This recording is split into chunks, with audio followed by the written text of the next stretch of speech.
장안의 화제를 몰고 온 느낌표 감독님, 김종철 감독님을 모셨습니다. 안녕하세요. 네, 고맙습니다. 저희 처음 뵐 때 이렇게 수염이 있고 해서 그 주이시들 수염이 있잖아요. 그래서 유대인들하고 이방인들 사이 경계에 서 있는 분처럼 이분이 과연 어떤 분일까 그런 범상함이 느껴져가지고 물음표들이 좀 생겨나고, 또 양력들을 보니까 기독교 다큐멘터리 영화만 이렇게 쭉 관심 갖고 찍으셨더라고요. 흔치 않는 일인데, 그래서 몇 가지 이렇게 물음표들이 많이 있었는데, 오늘 우리 시청자 여러분들에게 한 느낌표를 10개 정도는 팍팍 이렇게 전달해 주시는 그런 알겠습니다. 시간이 되면 좋겠습니다. 잠깐 제가 김종철 감독님 시청자 여러분들에게 소개해 드리면요, 영화 회복으로 많은 분들에게 도전을 주셨어요. 그뿐만 아니라 영화 용서, 또 요즘 최근에 제3성전. 이 제3성전은 세계 40개 언어로 지금 번역이 돼서 보급이 돼 있다 그러고요. 이렇게 기독교 다큐멘터리 영화를 많이 찍으셨고요. 또 이스라엘을 무려 42차례 다양한 이유로 취재 여행을 하셨고요. 이스라엘 관련 서적이 참 많이 있어요. 17권. 그러니까 뭐 이스라엘의 독보적인 최고 전문가이신 것 같아요. 걸어다니는 이스라엘. 그래서 너무 오늘 귀한 시간이 될 것 같고요. 근데 이번에는 이스라엘에는 안 가시고 왜 또 뉴욕에 이렇게 오셨는지. 우선 제가 만든 제3성전 영화를 이 뉴욕과 워싱턴 지역에서 이번에 이제 상영할 계획을 갖고 왔고요. 또 저에게서 듣는 이스라엘 이야기 궁금해하시는 분들을 위해서 또 그런 시간도 갖고, 제일 중요한 것은 이제 금년 6월 달에 뉴욕 여러 지역과 또 워싱턴 DC 이 지역에서 살고 있는 유대인들에게 한국의 기독교인들이 그 유대인들과 만나서 행사를 갖게 돼요. 그래서 그 행사에 총 연출 감독을 맡아서 이제 사전 작업차 이제 또 방문하고 여러 가지 목적을 가지고 왔습니다. 그러니까 미국에 와서도 주이시들을, 유대인들을 또 만나네요. 그 행사는 어디에서 이루어지나요?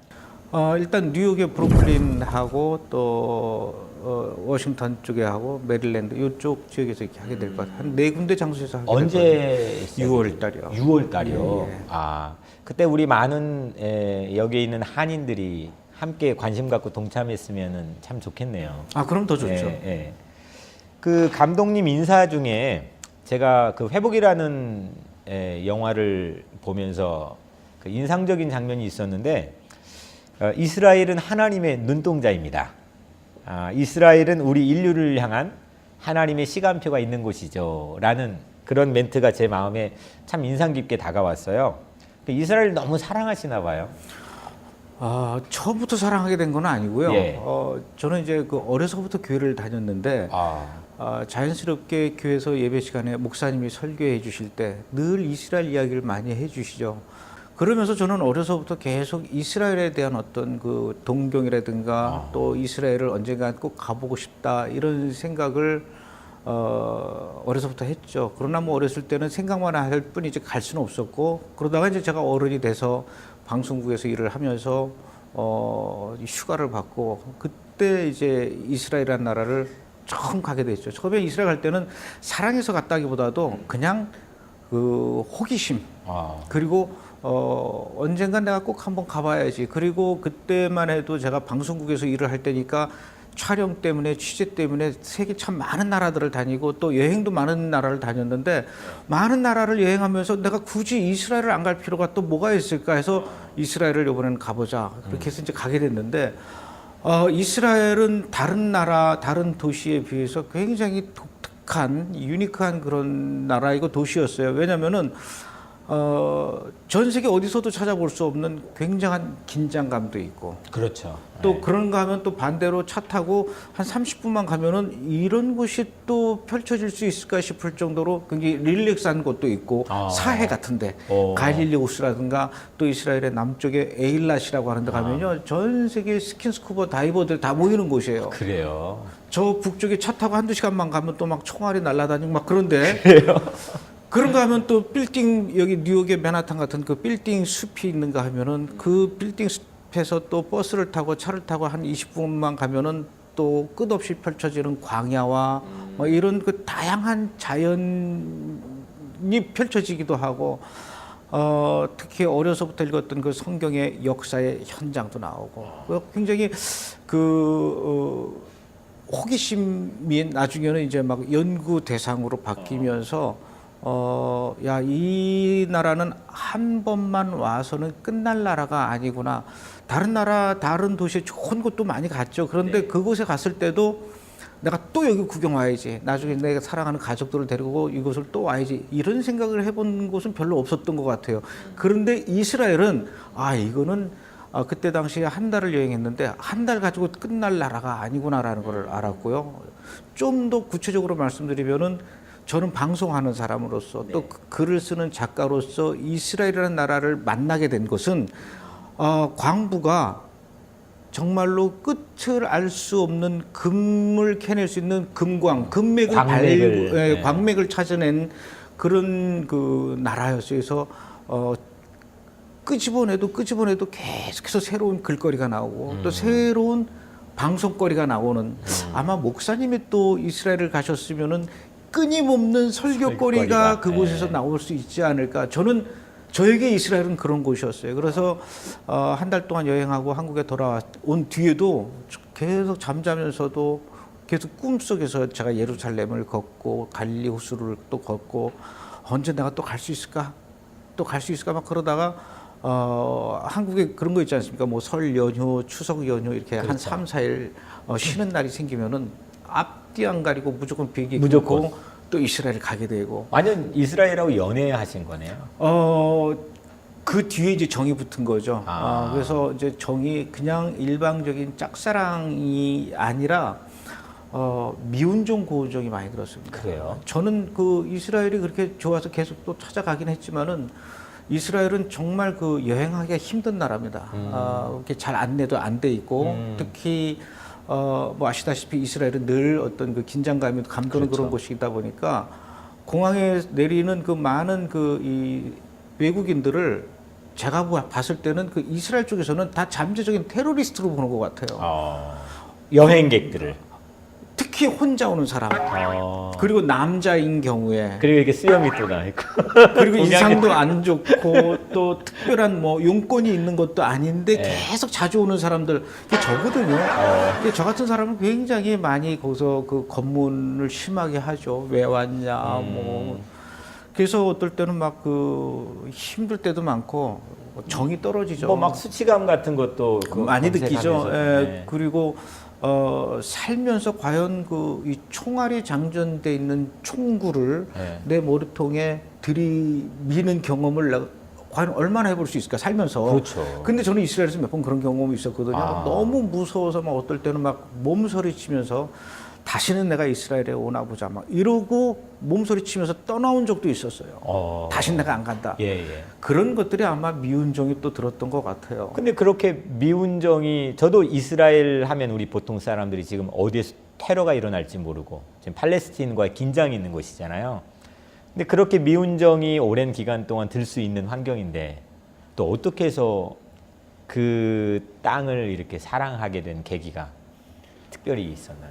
이스라엘을 가면 갈수록 느끼게 되는 것은요. 이스라엘은 그냥 단순한 나라, 단순한 도시가 아니라 성경의 배경이 되기도 하지만 하나님께서 신약 성경과 구약 성경을 통해서 그렇게 수천 번 동안 이스라엘 이야기를 하셨거든요. 성경에 대한민국이라는 단어는 안 나오죠. 그렇죠. 미국도 안 나옵니다. 중국도 안 나와요. 그러나 계속 이스라엘 얘기를 해요. 하나님께서 왜 성경에서 그렇게 이스라엘 이야기를 하셨을까? 가장 작은 나라. 그러면서도 또 하나님께서 왜 하필이면 이스라엘 나라를 선택하시고 예수님께서 왜 이스라엘 땅에 태어나셨을까? 이스라엘을 이렇게 갈 때마다 느끼는 게 예수님이 좀 가까운 일본에서 태어나셨다거나 아니면은 예수님이 괌에서 태어나셨다면은 성지 순례도 하고 또 그 바닷가에서 수영도 하고 또 가깝고 그렇죠. 얼마나 좋습니까? 근데 정말로 웬만한 사람들은 큰 용기를 내지 않으면 갈 수 없을 만큼 긴장감이 흐르는 그 땅 이스라엘에서 인간이 살 수 없는 광야가 70%인 이스라엘 땅에서 예수님이 태어나셨단 말이에요. 왜 하나님께서는 그 땅과 그 백성들을 택하셨을까? 그것을 이스라엘 가서 그들과 만나서 이렇게 지내면서 이제 서서히 알게 되는 거예요. 아, 그래서 하나님께서 이 나라 사람들을 이 땅을 택하시고 장자로서 또 제사장의 그 민족으로 택하셨다라는 걸 이제 알게 됐죠. 그래서 우리 크리스찬으로서는 특히 그 이스라엘 땅을 보면서 알아야 될 것이 이스라엘에서 일어나고 있는 작은 일까지도 네. 어떤 정치적인 움직임이나 군사적인 움직임이나 또 경제적인 어떤 큰 이슈들이 단순히 그 나라에서만 끝나는 것이 아니라 결국은 나비 효과로 이제 버터플라이 이펙트라고 그래가지고 이 예루살렘에서 일어난 일들이 전 세계에 다 영향을 미칠 만큼 어떤 지진에 큰 태풍의 진앙지가 되어 있다라는 걸 알게 됐죠. 그래서 이스라엘은 우리가 계속 지켜봐야 될 그럴 땅이다. 이제 이런 걸 알게 됐습니다. 참 그 회복이라는 영화를 보니까 거기에 그 메시아닉 주들이 나와요. 예, 특별히 첫 번째 나온 그 암이라는 청소년의 집에 폭탄이 폭발해가지고 실제 그 이스라엘 땅을 우리 시청자 여러분들 대부분 안 가보셨을 텐데 실제 그 이스라엘 땅에서 일어나는 일들은 또 그 실제 이스라엘 땅에서 하나님은 어떤 일을 하고 계신다고 우리 감독님께서는 보시나요? 대부분의 사람들이 이스라엘 하면 몇 가지 떠오르는 그 이미지들이 있어요. 예. 그것이 어떻게 보면 이제 착각이거나 아니면 잘못된 그런 오해일 수도 있는데, 근데 분명히 오해는 맞죠. 뭐냐면은 이스라엘은 전 세계 어느 나라보다도 가장 예수님과 기독교에 대해서 우호적인 나라일 거다라고 생각을 합니다. 심지어 어떤 사람들은 이스라엘은 기독교 국가라고 생각하는 분들도 있어요. 저 역시 그런 사람 중에 하나였습니다. 네. 그래서 이스라엘을 이렇게 혼자 여행할 때 교회를 못 찾는다거나 예수 믿는 사람들을 만나지 못해서 도움을 못 받는다거나 이런 거는 전혀 일어나지 않을 거라고 생각을 하고 갔는데 막상 가보니까 전혀 제 생각과는 다른 일들이 펼쳐지는 게 일단 이스라엘에서는 교회를 찾아볼 수가 없었고요. 예수 믿는 사람들을 찾아볼 수가 없었고 예상 바뀌네요. 완전. 심지어는 이스라엘에 살고 있는 유대인들이 기독교와 십자가와 예수에 대해서 아주 극단적인 혐오감으로 가득 차 있었다는 걸 알게 됐다는 얘기죠. 그 예수님 고향인데도요. 예수님 당시에도 역시 유대인들은 예수님을 그랬죠. 배척을 했죠. 네. 그것이 지금까지도 계속 이어져 오는데 그것이 굉장히 이제 극심하다 보니까 도저히 예수를 믿을 수 없는 사람들이 유대인이라는 걸 알게 되었고 이스라엘 국가 전체가 물론 뭐 미국에 있는 유대인들도 마찬가지겠죠. 예수를 믿을 수 없는 그런 구조로 되어 있는데 놀랍게도 그 속에서 최근 들어서 예수를 믿기 시작한 유대인들이 늘어나고 있다는 얘기죠. 그게 이제 말씀하셨던 메시아닉 주라는 건데 이 메시아닉 주가 동네에서 발견이 됐을 때 유대인들이 살고 있는 동네에서 예수 믿는 유대인이 어떤 가정이 발견했다. 이 집을 가만두질 않는 거예요. 이 동네에서 못 살게 하거나 아니면 그 집을 향해서 온갖 협박과 테러를 일삼는데 그 예수 믿는 유대인들이 당하는 테러라는 것은 우리가 상상을 초월합니다. 물론 영화에서는 폭탄이 터진 집이 소개가 됐죠. 네. 아미 오르티즈라는 집. 그러나 영화라는 거는요 공개적으로 사람들에게 보여줘야 되기 때문에 일정 수준을 유지를 해줘야 됩니다. 정보가 제한이 돼 있겠죠. 있는 그대로 다 보여줄 수는 없다는 그렇죠. 얘기죠. 네. 그 얘기는 뭐냐면은 사실은 영화 속에 보여줬던 그 이 핍박의 수준은 빙산의 일각에 불과하다라는 겁니다. 그러니까 현실적으로는 얼마나 더 끔찍할 수 있겠냐는 얘기죠. 근데 이들이 당하는 이 핍박을 이스라엘에 있는 유대인도 잘 모릅니다.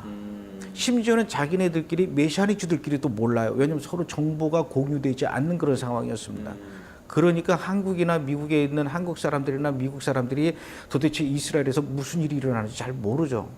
그런데 놀라운 것은 그렇게 핍박당하고 있는 그 메시아닉 주들이 뭐라고 얘기하냐면요. 이런 일들은 이제 시작에 불과합니다. 앞으로 이스라엘 땅에서 우리 예수 믿는 사람들이 당하게 되는 핍박과 고통은 더 심해질 것입니다. 더 잔인해질 것이고 더 전국적으로 확산될 것입니다. 그것을 우리는 알고 있고 한편으로는 또 기대하고 있습니다. 이런 얘기를 해요. 어떻게 그런 일들이 이스라엘 땅에서 계속 일어난다는 얘기입니까? 예. 그리고 왜 그걸 기대한다는 얘기죠? 그럴 수밖에 없는 이유가 있습니다. 그 이유는 도저히 예수를 믿을 수 없는 DNA로 가득 차 있는 이 유대인들이 최근 들어서 예수를 믿기 시작하는 일들이 많이 늘어나고 있다는 얘기죠. 그 늘어나는 숫자가 그 비율이 날이 갈수록 기하급수적으로 자기네들도 감당이 안 된대요. 한 달 전까지만 해도 우리 집 앞에 와서 이 예수쟁이들 우리 동네에서 살지 말고 나가라 이렇게 데모하던 사람도 정통 유대인이라고 왜 이렇게 머리에 곱슬을 거리는 이 사람들이 몰래 전한답니다. 야, 사실은 네가 믿는 예수를 나도 좀 믿어야 되겠다. 그럼 깜짝 놀라죠. 아니 어떻게 너는 그 우리 집에 와서 데모하던 사람인데 예수를 믿겠다 그러느냐? 네가 믿는 예수가 사실은 어젯밤에 우리 집에 오셨다. 이 사람들이 예수를 직접 봤다라는 거예요. 직접 예수 만난 사람들이 생겨나고 있다는 있는 거죠. 얘기죠. 그래서 그렇게 이제 예수 믿는 사람들이 막 기하급수적으로 늘어나는 거예요. 예수 믿는 사람들이 늘어나니까 유대인들 입장에서 봤을 때는 엊그저께까지만 해도 같이 데모하고 예수 믿는 사람들을 핍박하던 동료가 변질자가 된 겁니다. 배신자가 된 거죠. 그리고 또 한편의 갈등이 그 안에서도 생겨나게. 그러니까 이제 더욱더 이 정통 핍박이. 유대인 입장에서는 그 핍박의 강도가 높아질 수밖에 없는 거예요. 그래서 계속해서 이스라엘에서 이렇게 예수 믿는 사람들이 늘어나면 늘어날수록 핍박은 더 심해지게 된다라는 거죠. 이런 얘기를 하는데, 야, 이게 지금 이스라엘에서 우리가 그동안 모르고 있었던 엄청난 성령의 변화가 바람이 불고 있고 이들이 예수를 믿기 시작하고 있고 이스라엘 땅이 변해가고 있구나라는 것을 알게 된 거죠. 이거를 과연 얼마나 사람들이 알까? 제가 그 메시아닉 주들한테 물어봤습니다. 이런 얘기를 누가 와서 취재해 간 적이 있습니까? 아무도 없대요. 이건 내가 하겠습니다. 그래서 이제 영화를 만들기 시작한 것이 회복이라는 영화가 된 거죠. 그게 이제 좋은 그 동기가 된 거네요. 그 영화가 나왔을 때 영화를 보고 많은 사람들이 굉장히 충격을 받았죠. 야, 내가 알고 있었던 이스라엘과는 다르구나. 이 얘기는 뭐냐면요. 내가 알고 있었던 이스라엘과 다르다라는 것은 현재 이스라엘의 모습을 제외한 다른 것들은 잘 몰랐다라는 거예요.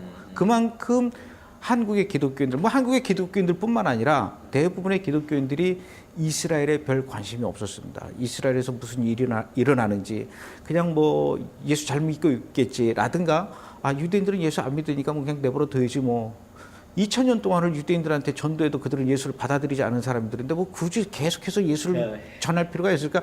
무관심의 대상이었고 처음부터 거절했던 사람인데. 그 정도로만 알고 있었던 이스라엘이었는데 영화를 보니까 이 영화는 어떤 그 연기자가 나와서 이렇게 연기하는 극영화가 아니라 픽션이 들어간 것이 아니라 넌픽션이거든요. 이스라엘 몰랐던 그 이스라엘에 대해서 우리가 좀 관심을 가져야 되고 지금 이스라엘을 통해서 하나님께서 어떤 일들을 하고 있구나라는 것에 대해서 이제 기독교인들이 깨닫기 시작한 결정적인 계기가 된 거죠. 지금 이제 말씀을 들으니까 사실 지난 2000년 역사가 이제 기독교의 역사이기도 하지만 세계에서 이루어났던 모든 많은 일들이 유대인들을 매개로 한 갈등 문제들이 상당히 많이 있잖아요. 서방 세계 자체가 본래 유대인들이 예수를 거절해서 오는 어떤 거기에 대해 또 복수가 악순환이 되고, 지금 메시아닉 주들이 가지고 있는 그런 전도나 또 그들이 가지고 있는 비전 가운데 이런 화해라는 어떤 그런 흐름에서 보기도 하나요? 유대인들이 하는 이야기가 AD 70년에 로마에서 예루살렘이 파괴가 되고 그때부터 이제 유대인들은 전 세계로 디아스포라 생활을 했지 않습니까? 그게 말이 전 세계지 한 민족이 2000년 전에 전 세계로 퍼져나간다라는 것은 쉬운 일이 아닙니다. 어떤 유대인은 아프리카로 가고 어떤 유대인은 유럽으로 가고 어떤 유대인은 러시아로 가고 심지어 어떤 유대인은 중국까지도 가고 인도까지도 오고 전 세계로 흩어진다라는 것은 유대인의 영향력이 그만큼 전 세계로 흩어졌다라는 것이고 나라 없이 남의 나라에서 얹혀 산다라는 것은 굉장한 생존력을 요구하는 것입니다. 그 생존력이 결국은 그 전 세계의 어떤 문명을 발전시키는데 큰 역할을 했죠.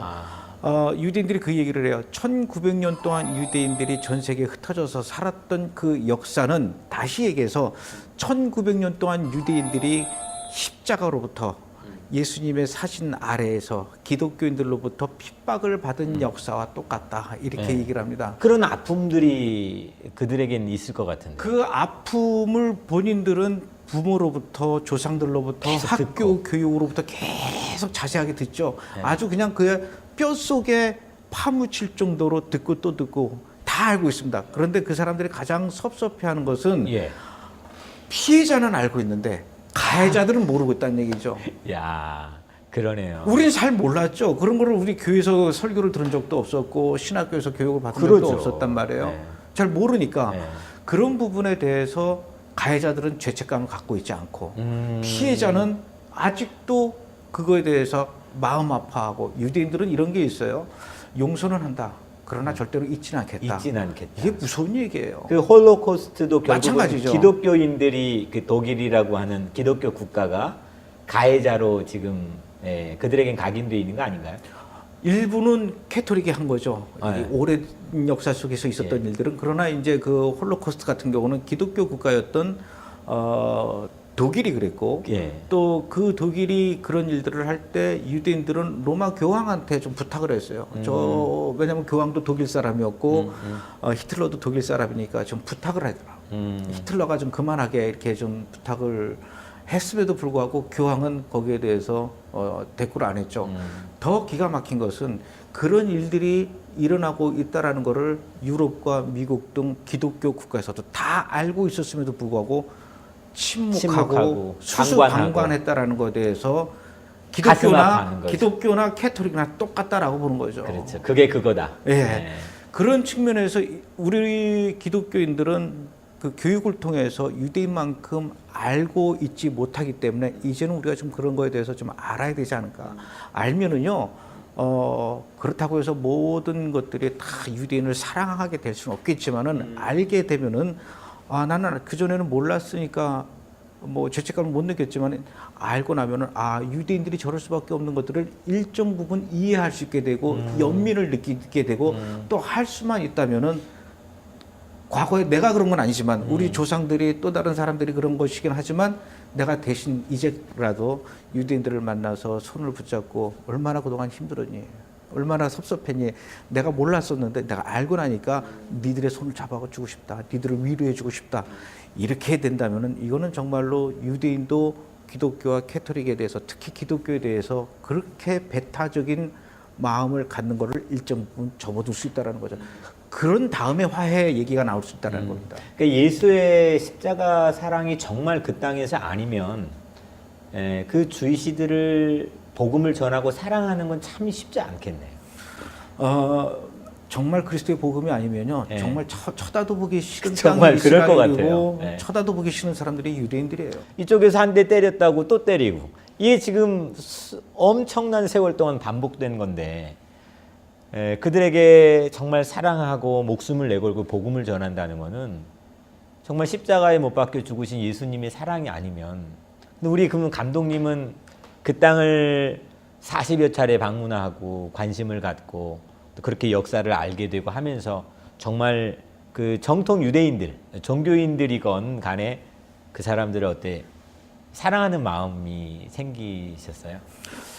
글쎄요, 아직까지도 저는 잘 모르겠습니다. 그 사랑한다라는 걸 어떤 감정을 내가 그 가족을 사랑하고 제 아내를 사랑하는 것과 어떤 차이가 있을지 모르겠는데 저는 그 정도까지는 아닌 것 같아요. 그러나 분명하게 우리가 그 뭔가 풀어야 할 매듭은 분명히 있다라는 건 알죠. 그래서 유대인들과 우리가 특히 이 기독교인과 풀어야 할 매듭의 끈이 있고 또 언젠가는 이렇게 터놓고 얘기할 부분은 분명히 있다라는 그런 측면으로 봤을 때는 무조건 그 유대인들을 이렇게 몰라라 하고 지금 나 때에는 만나지 않았으면 좋겠다라고 해서 피할 수 있는 문제는 아니라는 거죠. 그러니까 2000년 전에 저도 그런 궁금증이 있었어요. 내 나라도 아니고 다른 나라에서 일어났던 처형 사건인데 그 처형 사건에서 일어났던 스토리가 많은 사람들에게 사랑의 교과서가 되고 있단 말이에요. 오늘날 2000년이 지난 지금 우리 김종철 감독님이 소개해 주신 오늘날의 유대인들의 상황들, 그들을 사랑해야 되고 그들에게 복음을 전하고 싶은 메시아닉 주들, 그들의 어떤 십자가의 삶을 통해서 오늘날 또 전 세계에 흩어져 있는 많은 사람들이 야, 사랑의 교과서가 이런 거구나 라고 하는 걸 배울 수 있지 않을까라는 그런 느낌이 우리 감독님 얘기 들으면서 드네요. 1900년 동안 나라가 민족이 사라졌다가 다시 생겨난다는 것은 인류 역사상 유일합니다. 공교롭게도 지금 황금 사원이라고 이슬람 사원이 들어섰는데 황금 사원을 치운다는 것은 문명 충돌이고 전쟁이 일어난다는 얘기죠. 이 전쟁은 곧 제3차 세계대전을 얘기할 수 있을 만큼 끔찍한 전쟁이 될 수 있다는 얘기죠. 형전이 들어서는 그 시기와 이 환경이 굉장히 이 하나님의 시간표 속에서는 중요한 부분이 될 수 있다.